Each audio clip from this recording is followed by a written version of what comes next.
아무거나 연구소. 지금까지 우리가 뭘 했을까요? 지원을 받았다고 해서 우리가 그 미술 작품의 미적 가치나 이런 것들을 폄하하진 않죠. 투자 의제라고 불리는 어떤 노동자성을 획득하는 것이 현재의 복지 체계로 들어가는데 가장 유용한 전략이다.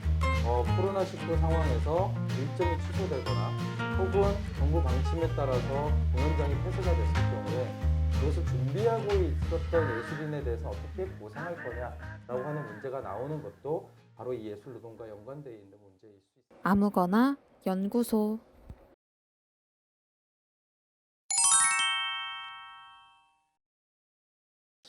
사실 그런 비판이 되게 많죠. 그러니까 예술인 복지제도 이렇게 만들어질 때부터 지금까지 예술인들한테만 뭐 이렇게 많이 주냐라고 하는데 저는 역으로 묻고 싶어요.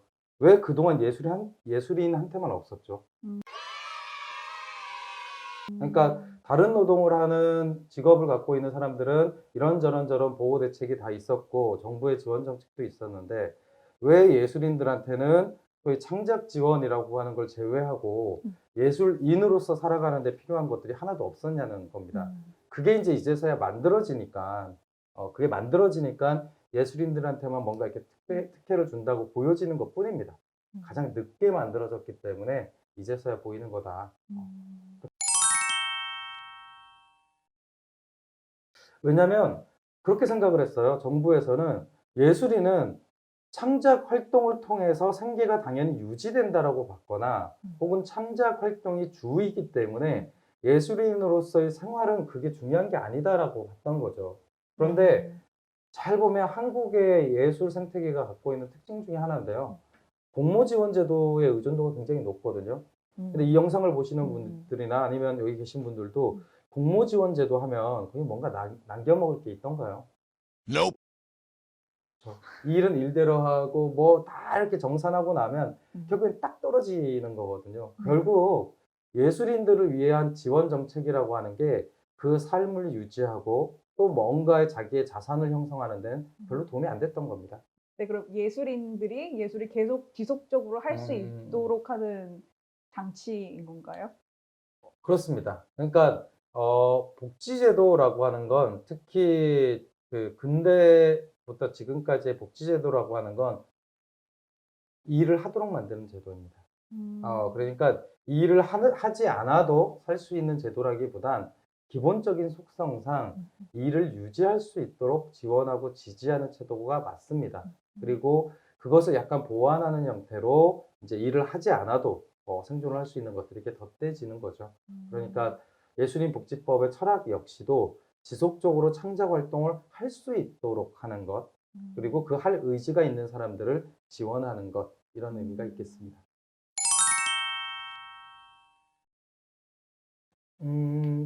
가장 대표적인 게 표준계약서 관련된 내용입니다.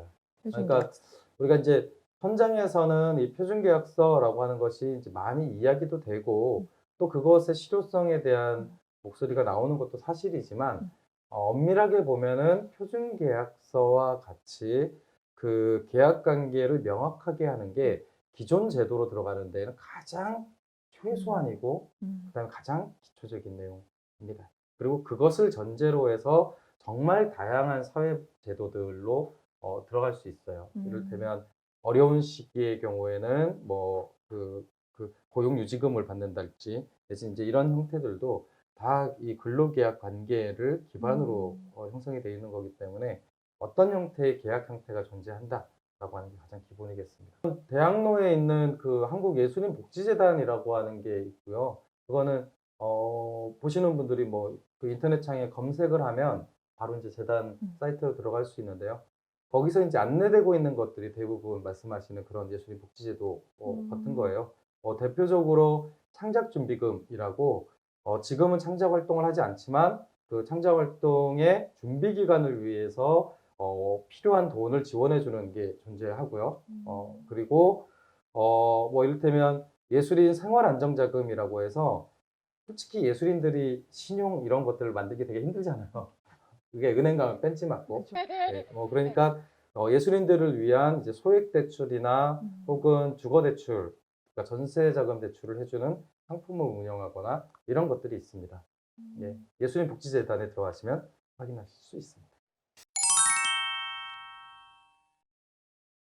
사실 예술인 일자리 사업의 경우에는 좀 애매하긴 한데 한국 사회에서 가장 대표적인 예술인 일자리 사업은 예술 강사 제도가 있죠. 예, 그게 이제 정부에서 만든 예술인 일자리 사업의 가장 규모가 크고 가장 오래된 형태일 겁니다. 예술가. 네, 아직 오늘 주제인 예술인 고용보험 시작도 안 했고요. 지금까지 예술인 고용보험이 성립하기 위해 싸워온 지난 10년의 이야기를 한번 해봤어요. 다음 시간에는 진짜로 예술인 고용보험에 대해서 알아보는 시간 가져보도록 하겠습니다. 다음 시간에 만나요. 안녕. 안녕. 망했는데? 잠깐만. 까트. 실이 두 개 있는 것 같아요.